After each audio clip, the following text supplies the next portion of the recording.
Welcome into Kingdom Kickoff, everybody.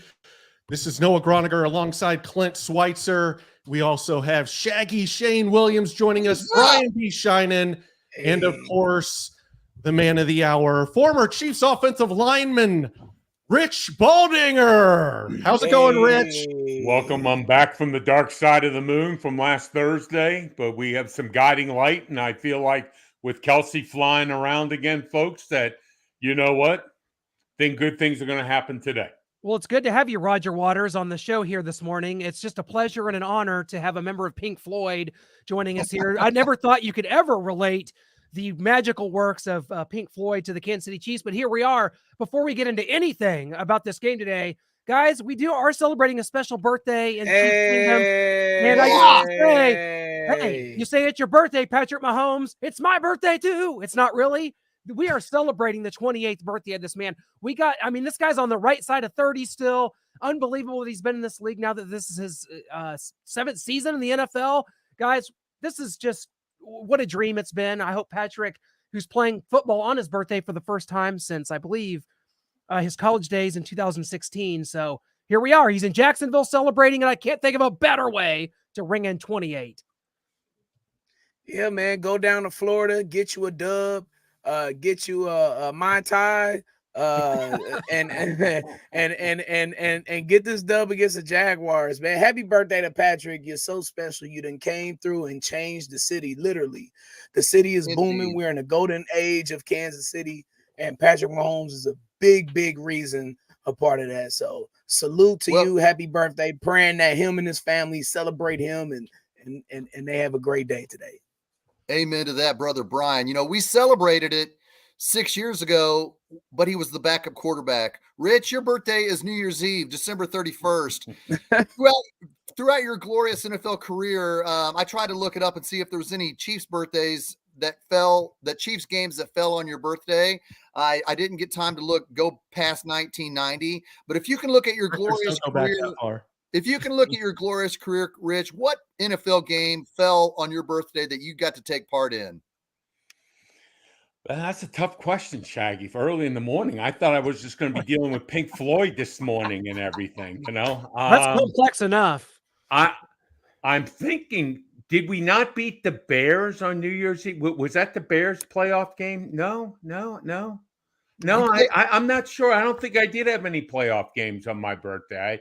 That's a worldwide celebration, December 31st. Right. And I was been involved with that. But let me give you some background to that date so you understand some, Shag. My father was a United States Marine. He was a jarhead, leatherhead, the whole thing. When you in the military, if your child's born on the New Year's Day, you got a color TV. Back then, which was significant. Now you have to understand something. I was born at 8:30 at night, so my old man was already cussing me out. So there, number one. Number two, I weighed about 13 pounds, so my mom looked like Leo Chenal, linebacker in the middle. So that didn't help me out at all. My dad didn't get the color TV, so basically, buddy, I was destined to play in the trenches. It was nowhere else they were going to allow me. So, hopefully that answers your question. Amen to that. Amen to that indeed. Hey, this week they put in a new rule specifically to how Jawaan Taylor is going to line up at right tackle. And there we go. The NFL said they're going to call it this week. I know we had Lane Johnson of the Eagles that got to play Thursday. What do you specifically think about Jawaan Taylor and this new rule that will be put in place today? Well, as long as his helmet crosses the midline of the center, he's all right. So, the TV camera, the way the angle is, it can make it look worse. Listen, when you're in the offensive line, you do what you have to do. I mean, Jawaan Taylor, nice job on his pass sets. Take advantage of every rule. And let's get something straight. I hear Chris Collinsworth talking about quoting these guys like no defensive lineman line up off sides or don't jump early and everything. Give me a break. Jawaan Taylor, you keep pushing the envelope. As long as they don't throw a flag. Now, some people might think it's not right, but as long as they don't throw a flag, there's no penalty. Is that not true? Is that not part of science? 1,000%. Right. That's what my dad, who was a jarhead, taught me. So I guess it's right. And Yeah. Rich, we've talked about it a little bit, but obviously we didn't have Chris Jones. We didn't have Travis Kelce in that last game against Detroit. But it is a return of the talent. They're facing off against Trevor Lawrence there, but the return of the talent, Travis Kelce, Chris Jones are back. Just how big is that, especially going against an explosive Jaguars football team? Something that's desperately needed. The Chiefs needed a boat of energy Thursday from somebody somewhere, and it was hard to get that. And you saw that from the receivers as they started pressuring themselves, and they like the drops got worse, it seems, as the game went on. You got a feeling if you out there on a 3rd and 8 after 2 running plays were stonewalled, and you depend on Kelce in those situations to kind of get open, to kind of maneuver and use your sight adjustments to see where the first down marker is or something. And maybe he shakes a guy and scoots away for about a 27-yard gain or something like that. That was missing last week against the Lions. There was no bolt of energy. You saw Noah Gray make a nice play, but they were too few and far in between on offense. On defense, I think Chris Jones he's needed this week, because if you march out the Chiefs defense that started last week, and I thought the defense played very well overall, but this is points. It's another dimension this week though. You're on the road. It's Jacksonville's home opener. You got there are playoff and perhaps Super Bowl aspirations in Jacksonville right now. These young guys are trying to make a point. And everybody's going to do that against the Chiefs. But these guys are dangerous. They're potent. There's so many offensive weapons at everywhere, in every angle. Ridley, Kirk, Zay Jones, the tight end, 17, Evan Ingram, ETN. I mean, we haven't talked about Trevor Lawrence and Doug Peterson. We haven't talked about them. So we need all the help we can get this week in Jacksonville, even though I don't think Chris Jones is going to play his regular amount of snaps. He's definitely needed. Yeah, absolutely. I don't think Chris Jones is going to be up to it. We'll see how many snaps Travis Kelce gets as well, because these guys, they've been out. Obviously, Chris Jones didn't have training camp and preseason. They say he's in great shape, but we still got a lot to see there. And Rich, I'm going to throw this video up. You can talk over it, but Brian talked about some of those drops. You're going to see about 2 plays from each of those Kadarius Toney drops. I just want you to take us through this and what you see here. Well, guys, listen, when you miss all of camp, there's a thing about being out on the field and running with the helmet on. You get focused. You tend to feel things even before you see it. You can see that fundamental-wise, we weren't very good across the board, whether it was wide receivers, tight ends, even offensive line. You've got to do things right. And in the National Football League, everybody's perfect. And they're very good athletes. And if you don't do the little things right, they're going to prove costly. And this is what happened too many times with our wide receivers. Simple thing of tracking the ball and secure it. I'm going to go back to a coach that nobody remembers, John Malkovich, who I think was one of the best people ever in the passing game. Didn't get his chance to really do as much as he wanted. But the one fact he said, and it's true, secure the football. It doesn't matter about anything else, JAX, speed, or anything. If you don't secure the football, a play is not made, and they understand that. And believe me, and there's nobody better than Andy Reid.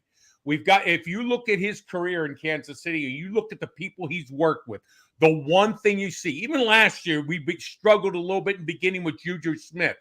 The fundamental soundness of these guys, arms extended, catch the ball with your fingertips, get the ball high and tight so you can make a power move when you begin to make them there. Also, too, watch our guys the last week, Thursday night, running routes. They were just running. When you go in the National Football League, and Brian, you brought up a good thing about Kelce. What makes Kelce so good? When he runs routes, he's wiggling, he's shaking. If it's a man defense, he's seeing where he can leave his man and make a break to create separation. If it's a zone, he knows where to settle down in the hole and not drift. And then we did that a couple times. So watch for some improvement there with our receivers, also catching the ball. A lot of little things. You put it together, guys, and you get an ugly game. And hey, give credit to Detroit. They needed a win. Last 2 years, they've started off slow. They had to come out and get a win to try to get something going with their season this year. Last year, they improved. That was a big win for them. But again, you know what? It doesn't matter where you start, guys. It's where you finish. And Brian, you brought up another great point. 3 drives in the second half. We can't convert. You know, you kick 2 field goals, then you don't make a third down. You give all the chances for Detroit to finally make a play. You make one of those drives, you score a touchdown, we win this football game. So there's a lot of other things involved besides drops that we have to work together on and become involved and become a complete team. And that's what I saw this Thursday night. I just don't think we were ready. It looked like more of a preseason game to me than a regular season game. Yeah, you talked about it right there, and I want to go to this clip of Sky Moore because he talks about their lack of focus.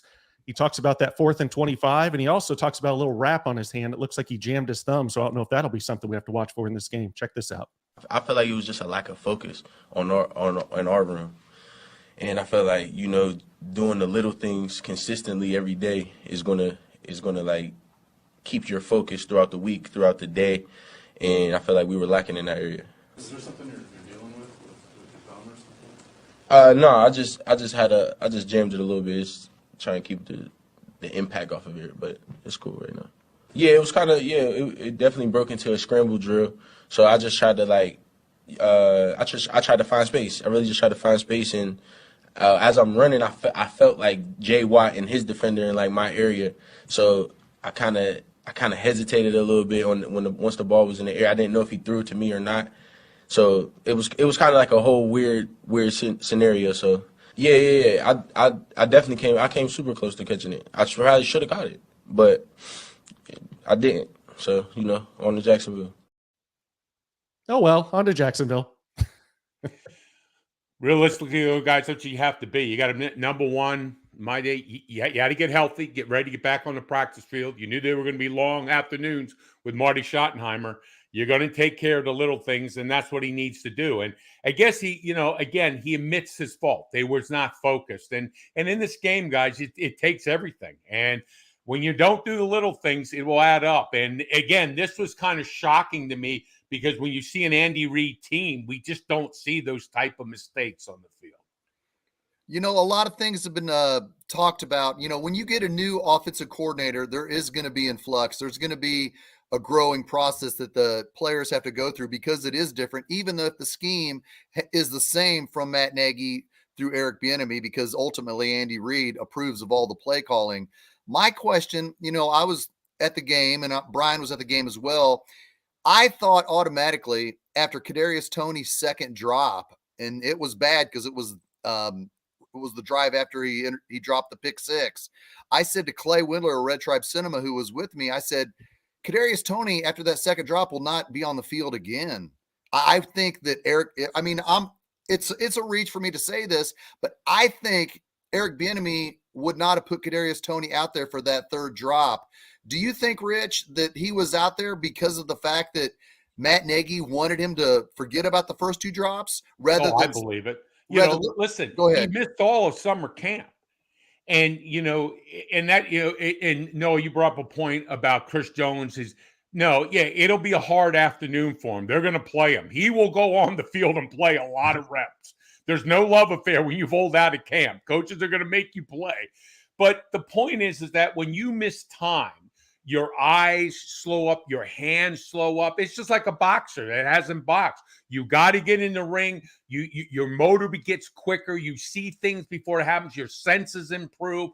And you saw that out there in the field with Kadarius Toney. So I think it's good. You got to go at him. You got to throw him the ball. You got to step up and make plays. And I'm just hoping that he stays healthy. He can stay healthy and stay out there in the field. I think he'd be productive. His issues in the past, he just hasn't been able to stay healthy, and it proved costly. You cannot miss all camp and walk in. Maybe Lawrence Taylor's the only guy I know that could do that, but no one else. Yeah, you got to be in sync, man. Defense is easier to teach, and I especially find out with my youth players. But offense is harder to teach because there's so many moving pieces, and everyone has to be in sync and on the same page. If only one person is off, if you're as weak as your weakest link, the offense isn't going to work. And so, and then last year, Kadarius wasn't on the field a whole lot with Patrick, so there wasn't a whole lot of chemistry then. Wasn't a whole lot of chemistry with Sky Moore or any other receivers. Now, I'm not making excuses up for anybody, but I'm just trying to add on to the point that Rich is bringing up of it being the Chiefs' 4th preseason game. It looked like that a lot of times. That tip pass for a pick six, that's a freak play that, it happens, but it happens when your timing isn't right and when you haven't practiced with each other on offense. So I think more time on the field, more time, like Kadarius said during his press conference this week, more time on the jug machine, more time with Patrick after practice, put in a little more work and make up for that time that you missed in the preseason and training camp. Because, man, look, that's an underrated part. I know these guys are professionals and they're professional football players, but no matter what it is, we're talking about 2 human beings trying to think alike on the same page in a matter of seconds in a play with 22 people on the field, man. It's a hard thing to do. The more time and they'll get better. Yeah, and even, we're talked about the drops with the receivers. How about even the running game? How many holes did we miss running the football? I mean, Clyde Edwards in the first series, he has a cutback run. He makes it. He's going to run 40 yards. He might even run for a touchdown. There was one safety, but he missed it. You look at Pacheco, a little bit late, hesitant a little bit. Usually he makes his cut and goes. Offensive line, not in sync on their zone step. So there was a lot of things across the board that I know the drops show up on TV, guys, but you look across the board, you look at the film, the all 22, it wasn't pretty all the time, and we're better than that. An Andy Reid team will not do like that week in, week out. I promise you. He will have his team fundamentally sound this week, which will be a difference than we have to against Jacksonville. Yeah, and the Jacksonville Jaguars, I mean, this is a team, Brian brought it up. Not only are you dealing with what I refer to as the triangle of terror with the Jaguars' offensive weapons at receiver, you're also talking about, we know what Etienne can do. Our esteemed Michael Matthew has Trevor Lawrence as his NFL MVP this year. Everybody thinks the Jaguars are going to wind up with a really gaudy record. And how could you not, playing in the AFC South? So, Rich, for the Chiefs, they've only lost back-to-back games once in the Patrick Mahomes era. That was back in September of 2021. How important is it for the Chiefs to go into Jacksonville and prove that, hey, we beat you twice last year and you're still not on our level? That, to me, is a psychological advantage the Chiefs have, and they need to play off that because with the Chiefs, everywhere you go, you take it on the road, you take it on the run, baby, like REO Speedwagon once said, and the target's on your back, and the Chiefs have to avoid this 0-2 start. I think so, yeah. But listen, they've got a lot of challenges. You got Allen on the outside for them, 7 sacks last year for Jacksonville. He's got some speed. He's a guy that can wreak havoc. So, we got to be good up front. We got to be balanced. We got to be able to convert some third downs, keep drives going, continue improving it in the run game. Defensively, Chris Jones is going there. I want to see our young guy, Felix, Dr. Zoom, I call him because of his speed. I thought he did some good things in the game. Yeah. I want to see the Chiefs take him and let him play where he wants. If he wants to walk out in a wide 9, let him get out there because this is a guy who's got a wiggle. He can freeze tackles. He can jump inside. Let him use his magic. Let him get on a wide Casey look with Chris Jones. So now you put that left tackle, that left guard in a bind. Are they going to run a TE? Is it going to be an ET? Is Chris going to grab the guard so Dr. Zoom can get around him quickly? I want to see some magic up front there. The blitzes looked really good last week. I mean, on the run blitz, we were blowing people up. And I don't know about you guys, but that guy Chanel, number 54, he's a headbanger for the Chiefs. Yes. I am telling you, that guy destroys people. I love his attitude. So, listen, I think with Chris coming back, we know what he means in the middle. They understand it. And listen, Jacksonville knows they've got to get a running game going. There's no way they're going to sit back on this one. They saw what happened last year. So let's see. We've got to come out, set the tempo in the trenches. Both sides of the ball, I think it would make the Chiefs effective in the win. Yeah, and talking about that Chiefs defense, I mean, they held the Lions to 14 points, but this is a different animal. We've talked about them all. What do you think of kind of this secondary with Brian Cook? We still have the second-year corners in Watson and Williams and McDuffie. So what are they going to do against this pass-happy offense with a potential MVP candidate in Trevor Lawrence? And we know what Etienne can do out of the backfield catching the ball as well. Well, I'll tell you what, when you watch, I go back to that first when we created the turnover, McDuffie forced the fumble, but the two plays before that, Nick Bolton and Tranquil, both of them on separate plays, able to run down those swing passes and keep that to a limited game. Those should have been touchdowns. But you see the speed of the linebacker position. So I'm loving what I'm seeing at the linebacker position, guys. I know it's going to make us effective. I just think we got to find it. Listen, in the National Football League, you've got to create pressure. You have to find a way. Any quarterback gets time, it's going to be a long afternoon. Secondary, I think sometimes we got caught in some of those scissor routes that Detroit ran, and we kind of got picked and we couldn't get over the top. I think a couple times we didn't communicate where maybe you just switch. You're like, hey, guys, you do it on the fly. You just let it happen because you're in a better position. So that's where some of what I was saying about a preseason game, we just look slow reacting sometimes, making some decisions where if you're in the middle of the season, things just happen quickly. And so hopefully we get a new computer chip processor in us today and things are flying a lot quicker. Yeah, you talk about the scissor routes, Baldy, you specifically the first Detroit touchdown with Amon-Ra St. Brown. You saw Brian Cook trying to fight through the traffic and trying to gum through and get his man, and he was too late. He was 2 steps behind Amon-Ra St. Brown. But with the secondary, I'm looking at the D-line. Baldy, you hit it earlier with 97, 95, 56, 91. Those guys are going to have to come to play.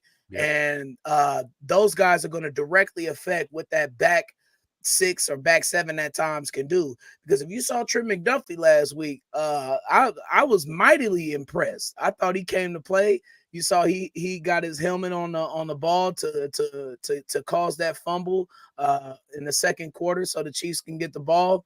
But I don't have any doubts that the Chiefs secondary can hang with these talented receivers from Jacksonville. That's only if, like Baldy said, we can create pressure with our front four and perhaps maybe some creative blitzes as well. Last year we had over 50 sacks, guys, and it's a difference maker. And those blitzes, the way we bring linebackers. How about Nick Bolton just taking running backs and putting them in a meat grinder? I mean, and Penei Sewell too. Yeah, he hip tossed him. Well, the thing about Nick Bolton, what I'm seeing now out of him, what's improvement. Do you guys remember a linebacker from the Kansas City Chiefs by the name of Derek Johnson? Yes. Remember how he used to be able to rush the passer and could just sliver through holes or just absolutely obliterate people? Nick Bolton, I'm telling you what, I put an incentive in his contract. He can send sacks for us. I'll pay him whatever he wants, but that guy is devastating. I mean, Willie Gay on the first one, he brought pressure. So, hey, give Coach Spagnuolo credit. He did it in the preseason. We saw it in the regular season.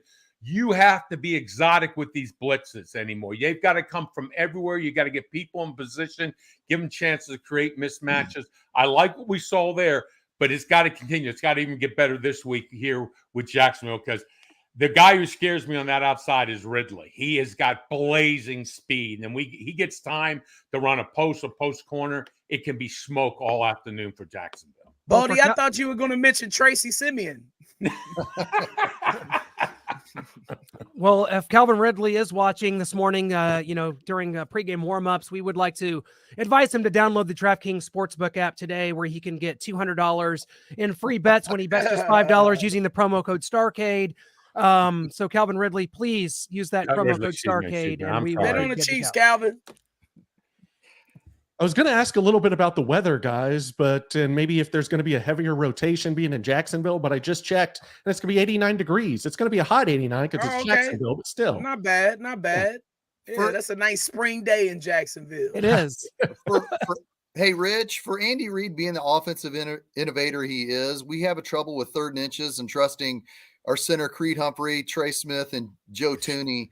Do you think it's the mindset of just Andy Reid? He doesn't have a play for 3rd and inches because the Blake Bell under center it's run its course. Everybody in the stadium last Thursday night knew, Blake Bell, even though he's running in motion, is going to get the center, and they try to sweep and it's not working. Back in your time, there was the Oklahoma drill during training camp. There was numerous padded practices. Do you think I hate to think that there is some doubt about the toughness of the 3 gentlemen I just named up front for the Chiefs, but is there a problem, do you think, trusting these 3 on short yardage situations? I don't think so. I think last year just watched the Super Bowl against Philadelphia and what we did in the second half against that defensive line.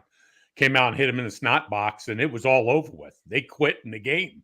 So I think they can get it done. I believe in them. Well, let's put it this way, guys. If it's 3rd and inches, a 3rd and a foot, a 3rd and yard, you can't get a first down. Should you really even be playing?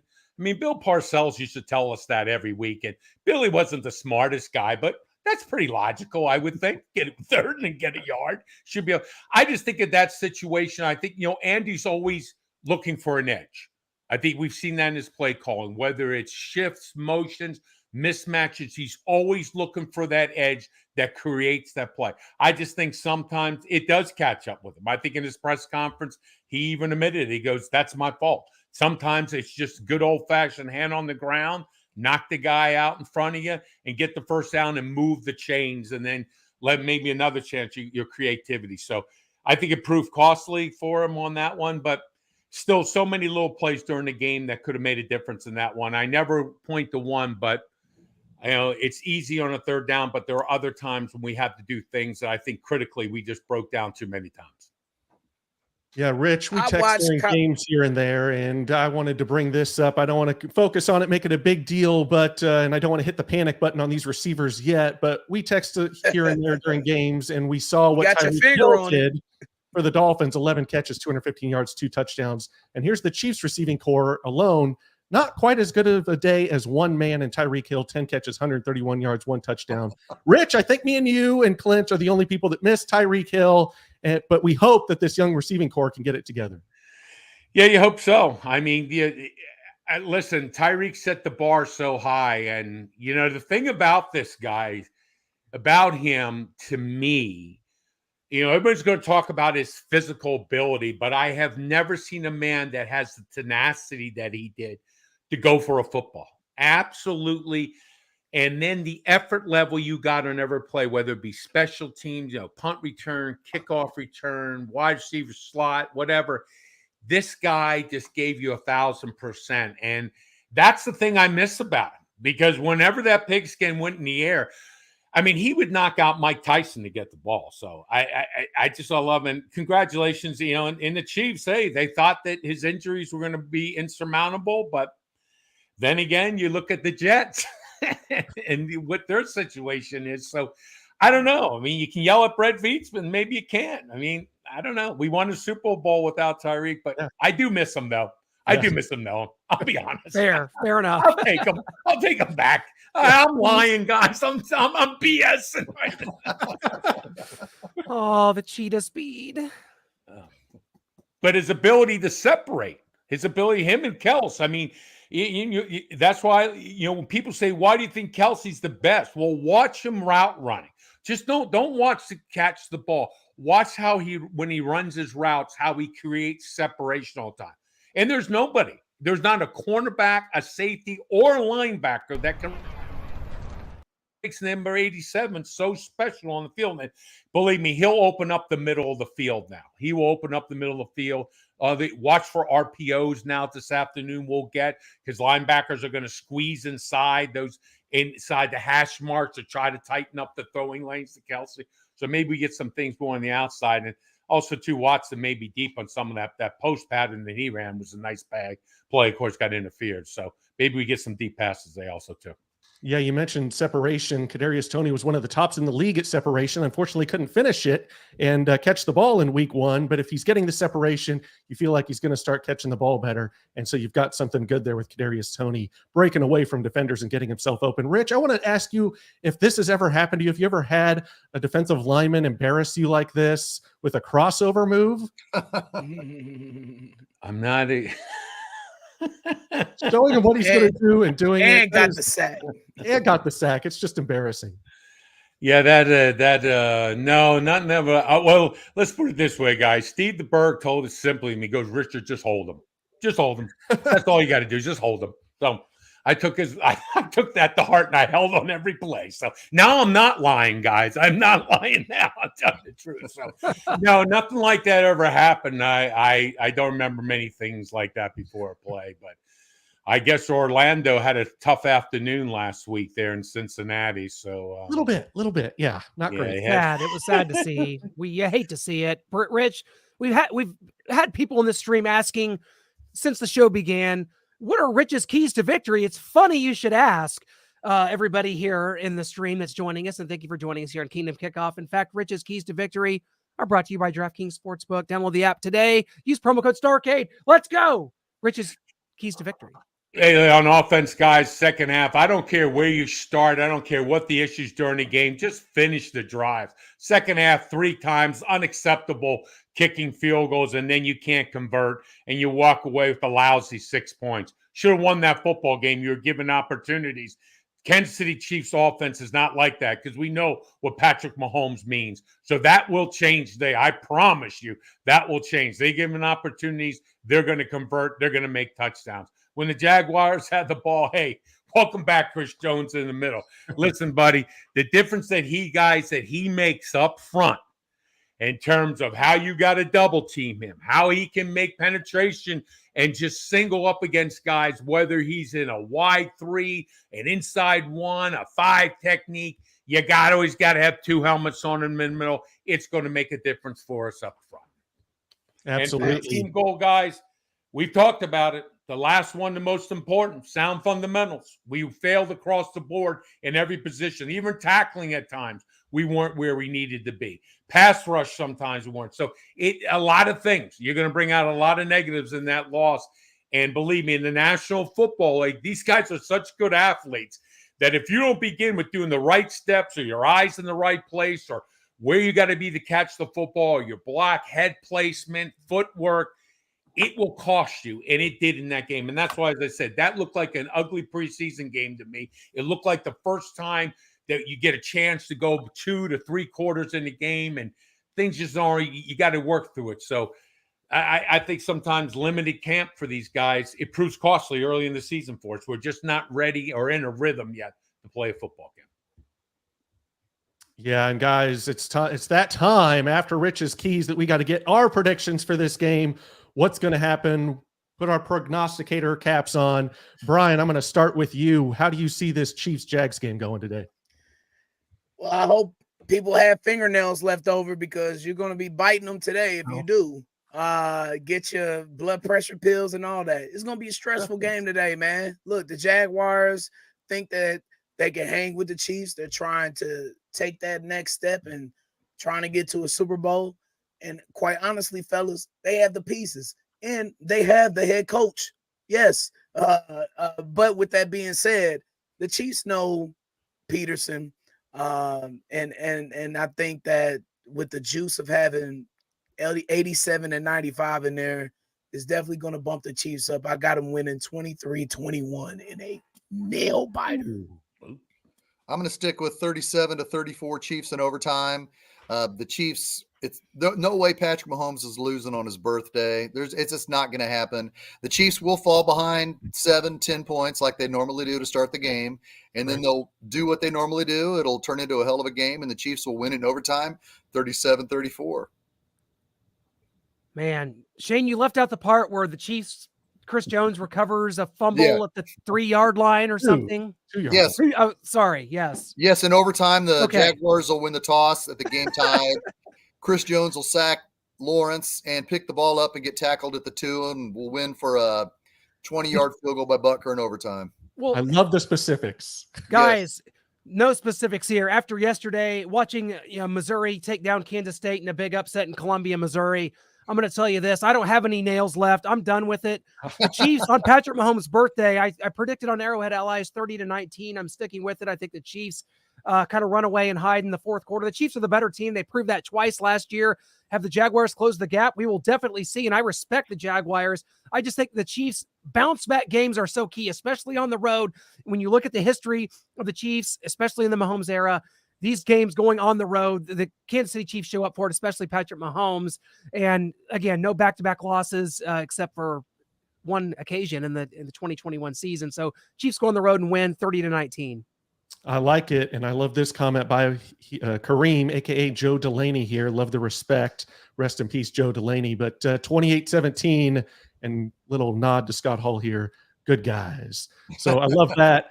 But for my prediction, I've got the Chiefs 23-20. They're down to the Jags in the fourth quarter. Mahomes marches down, finishes them off 27-23. Chiefs get the win on Patrick's birthday. And if you saw Patrick after that Lions game, you know he is hungry for this win, not just because it's his birthday. He hated the way that they performed when the banner dropped. He was pissed. He said all the right things, but his face said 1,000 words that his mouth wasn't saying, and he was livid. And he lit into this team behind closed doors. I know it, and they are going to be focused. Sky Moore says they weren't focused.